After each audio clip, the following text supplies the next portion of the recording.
नमस्कार, उत्तराखंड समाचार में आपका स्वागत है। मैं कंचन नेगी। सबसे पहले मुख्य समाचार। प्रदेश में आज से आरंभ हुई शीतकालीन चारधाम यात्रा। ऊखीमठ के ओंकारेश्वर मंदिर से मुख्यमंत्री पुष्कर सिंह धामी ने किया यात्रा का शुभारंभ। श्रद्धालुओं में शीतकालीन यात्रा के लिए खासा उत्साह।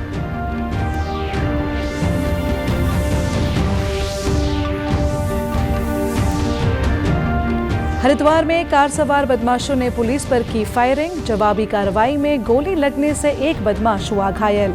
रायवाला क्षेत्र में हुई चोरी में वांछित था, पकड़ा गया फरमान।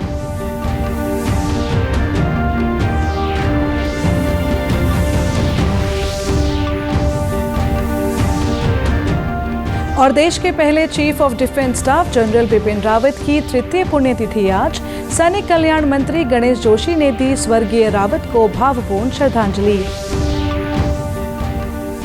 अब समाचार विस्तार से।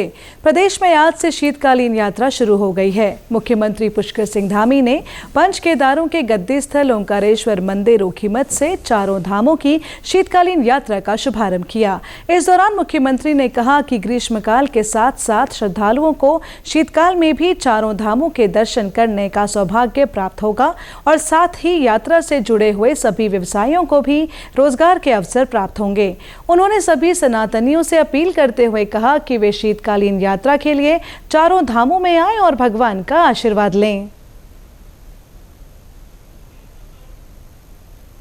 देखिए, भगवान पंच केदार के इस पौराणिक, धार्मिक और बहुत ही हम सब के आस्था के स्थल से आज भगवान से प्रार्थना की है कि शीतकालीन जो यात्रा प्रारंभ हो रही है वो यात्रा हमारी सफल हो और आने वाले समय में जिस प्रकार से हमारी कपाट खुलने पर चारधाम यात्रा होती है उसी तरह से अब 12 महीने हमारी ये यात्रा भी चले और 12 के 12 महीने लगातार लोगों का आना हो यहाँ पर। उनके निमित्त सभी व्यवस्थाओं को भी सुनिश्चित किया जा रहा है और सभी को निर्देश भी दे दिए गए हैं। एक तरह से उसका प्रारंभ हो गया है। भगवान से प्रार्थना है कि भगवान इस यात्रा को अब अनवरत रूप से जारी रखें, अनवरत रूप से ये चलती रहे, ऐसा उनका आशीर्वाद हम सबको प्राप्त हो।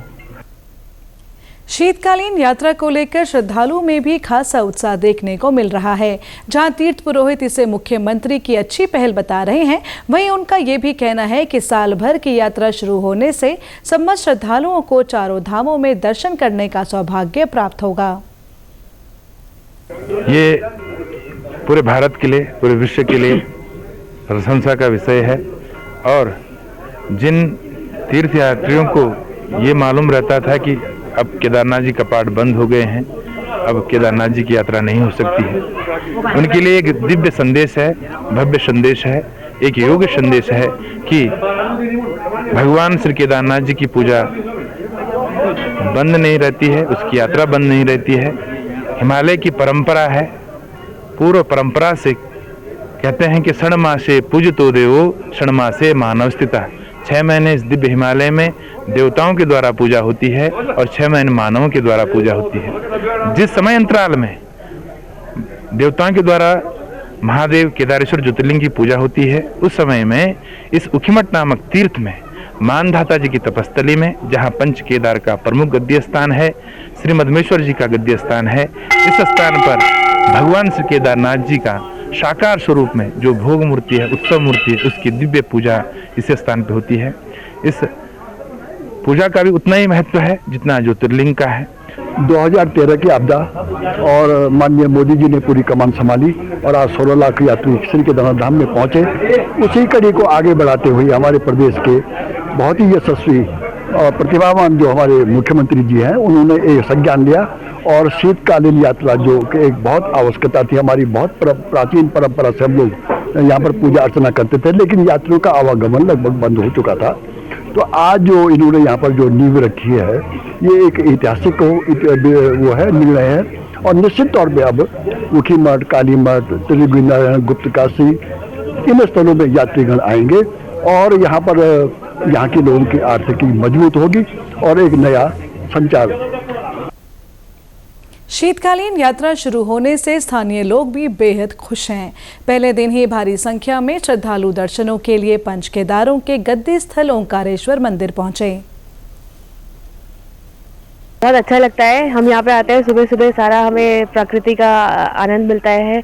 एकदम चिड़िया इधर उधर चहकती है पूरा, और मंदिर इतना सुंदर सजा हुआ है। कल हमने यहाँ पे पूरा कल्चरल डांस देखा है, आज सुबह पूजा, इतना अच्छा लगा सब देख के। और मैं बहुत खुश हूँ इस बात पे कि हमारा पूरा इंडिया अभी विंटर्स में भी आ पाएगा धीरे धीरे। यहाँ पे हम लोग उसके लिए पूरा देख रहे हैं कि यहाँ पे किस तरह गवर्नमेंट पूरा सुविधा कर रही है। तो अच्छा है, सब यहाँ पे आएंगे और हर सीजन में आ पाएंगे। पहले तो मुख्यमंत्री जी का बहुत शुक्रिया अदा करते हैं कि वो यहाँ आए, हमारा आमंत्रण उन्होंने स्वीकार किया, और उनके आने से जो है निश्चित रूप से शीतकालीन यात्रा जो है बहुत अच्छे से चलेगी। बाबा मनमेश्वर, बाबा केदारनाथ का उन पर बहुत आशीर्वाद बना रहे।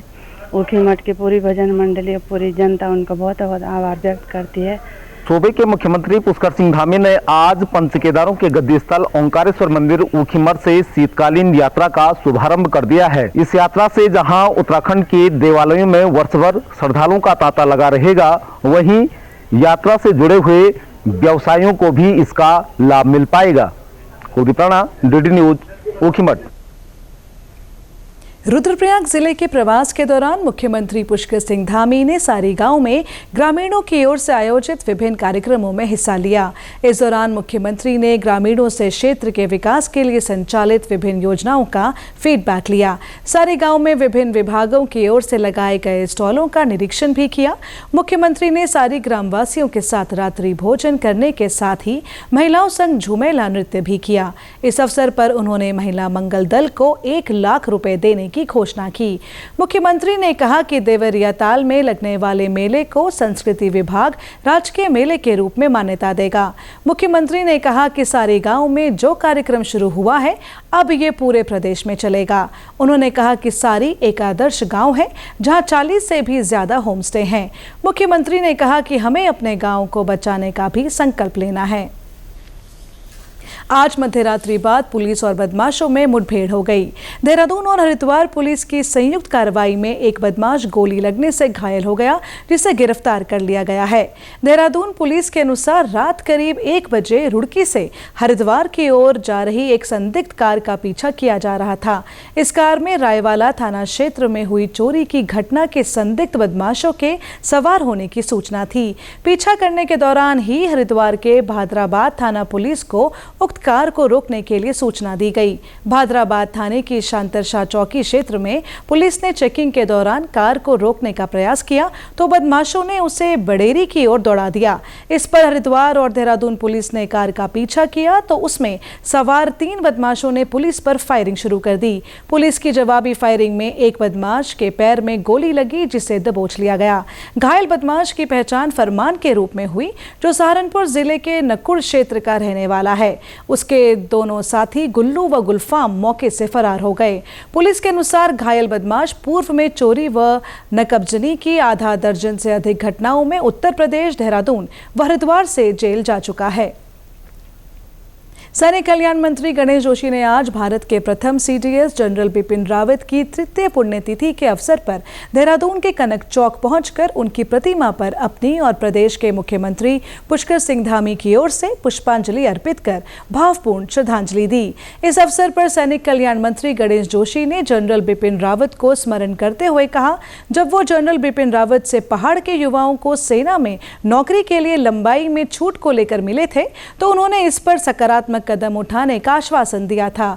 उसी का परिणाम है कि उत्तराखंड राज्य के युवाओं को सेना में लंबाई में 5 सेंटीमीटर की छूट संभव हो पाई। उन्होंने कहा कि बॉर्डर के 2 ब्रिगेड पिथौरागढ़ और जोशीमठ में सेना के माध्यम से गांव को संवारने का कार्य भी जनरल बिपिन रावत के प्रयासों से किया गया है। उन्होंने कहा कि सीडीएस रावत का सीमांत क्षेत्रों में पौधारोपण के लिए विशेष योगदान रहा है। वहीं अब जनरल बिपिन रावत की यादों को जिंदा रखने के लिए गुनियाल गांव में भव्य सैन्य धाम का निर्माण किया जा रहा है, जिसका मुख्य द्वार सीडीएस जनरल बिपिन रावत के नाम पर बनाया जा रहा है। देश के पहले सीडीएस हमारे उत्तराखंड के गौरव जनरल बिपिन रावत की 3य पुण्यतिथि है। आज हमने उनको नमन किया है, उनको श्रद्धांजलि अर्पित की है, क्योंकि मैं जब भी उनसे मिला वो उत्तराखंड की बात करते थे, उत्तराखंड के बारे में सोचते थे। आज हमारे नौजवानों को भर्ती में जो 5 सेंटीमीटर की छूट मिली है, उसका श्रेय किसी को जाता है तो जनरल बिपिन रावत को जाता है। मैं दिल की गहराइयों से उनको नमन करता हूं, प्रणाम करता हूं, अपनी ओर से, अपनी सरकार की ओर से, क्योंकि माननीय मुख्यमंत्री जी बाहर हैं, उनके भी तरफ से मैंने पुष्प चक्र अर्पित किया है। उनको नमन करता हूं और ईश्वर से प्रार्थना करता हूं कि उनके जो परिवारों को जो है, जो दुख पाया है, उसको सहने की शक्ति पाए।